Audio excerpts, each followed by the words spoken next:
আজ ব্লগ শুরু হলো দোকান থেকে। সকালবেলা উঠে দোকানে চলে এসেছি। আজ ভাই নেই, মানে পুরোপুরি আমার ওপর দায়িত্ব ক্যাশের। ভাই গেছে কলেজ, তো ভাই যতক্ষণ না আসছে আমার একটা হেডেক আছে মাথার উপরে। না বেশি এখন আর দোকানে বসি না, ওই ভাই না থাকলেই আসি। এইদিকের ওয়েদারটা দেখো, একদম ফালতু একটা ওয়েদার। এখন তো 10টা বেজেও পেরিয়ে গেছে, তাও এইরকম কুয়াশা কুয়াশার চারিদিক। আমার মতো তো বহু মেয়ে আছে যারা বাবার দোকানে বসে, আমিও সেই রকম বাবার দোকানে ছোট থেকেই বসি। এদিকে গুলু চলে এসেছে আমার কাছকে, এতক্ষণ সকাল থেকে আসতে পারেনি, আমি তো ভেতরে ছিলাম। তো এখন বাইরের দিকে একটু বসেছি, আর রোদটাও হালকা মতো একটু বেরিয়েছে।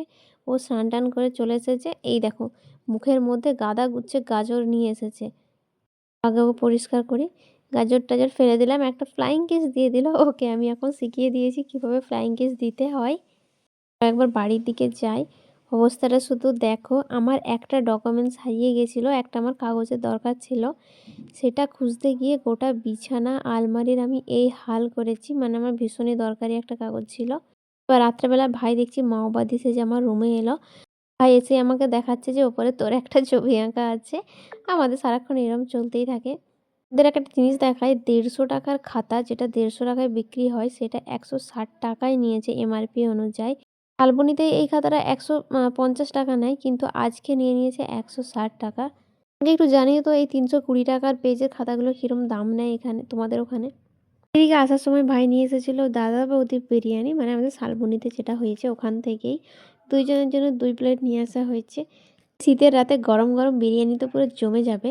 যদিও আমি 1 প্লেটের খরিদ্দার না, হাফ প্লেট খেতেই আমার অবস্থা খারাপ হয়ে যায়, তাও 1 প্লেটই নিয়ে নিই। মাকে একটু দিয়ে দেবো। মাকে এখন অল্প অল্প করে বিরিয়ানি খাওয়া ধরিয়ে দিয়েছি। এদিকে জীবনে প্রথমবার আমি লেগ পিস পেলাম, আর এই তেলটা আমার ভীষণ বাজে লাগে, ভীষণই। কোনো খাবারের এইরকম অতিরিক্ত তেলটা লেগ পিস জীবনে প্রথমবার পড়লো আমার। এতবার এনেছি বিরিয়ানি, প্রত্যেকবার মিডিলের কোনো একটা পিস দিয়ে দেয়, কিন্তু এইবার আমাকে লেগ পিস দিয়েছে আর ভাইকে একটা মিডিলের পিস দিয়ে দিয়েছে। এই হচ্ছে, আমার প্লেট সাজিয়ে নিয়েছি।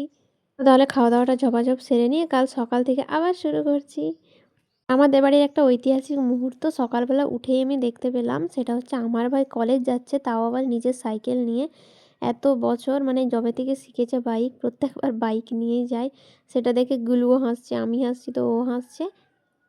মা একটা গামলা জিতে এনেছে বড় দেখে, এই যে মৌ কোম্পানির এক্সেলটা দেখতে পাচ্ছ, এইটা হচ্ছে মা জিতেছে কিনে। সেটাই আমরা দেখছিলাম, আর গুলু এখানে আমাকে দেখাচ্ছিল যে মা কী কী কিনে এনেছে।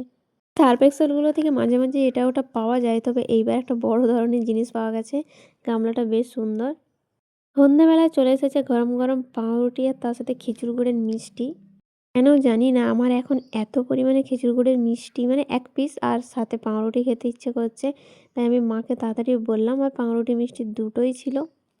নিয়ে বসেই পড়লাম। এমনিতে আমি মিষ্টি খাই না, তবে এখন কদিন বেশ খেতে ইচ্ছে করছে। এইদিকে ডিনারে ছিল কাঁচা মটরের ঘুগনি আর স্যালাড আর রুটি। সারা জীবন আমি একটা রুটি খাই, তারপরও আমার মা দুটো রুটি কেন দিয়েছে আমি জানি না। চলো তাহলে আমি ঝটপট খাওয়াটা সেরে নিই। কাঁচা মটরের ঘুগনি আমার বেশ প্রিয়। আজকের মতো আসি, টাটা।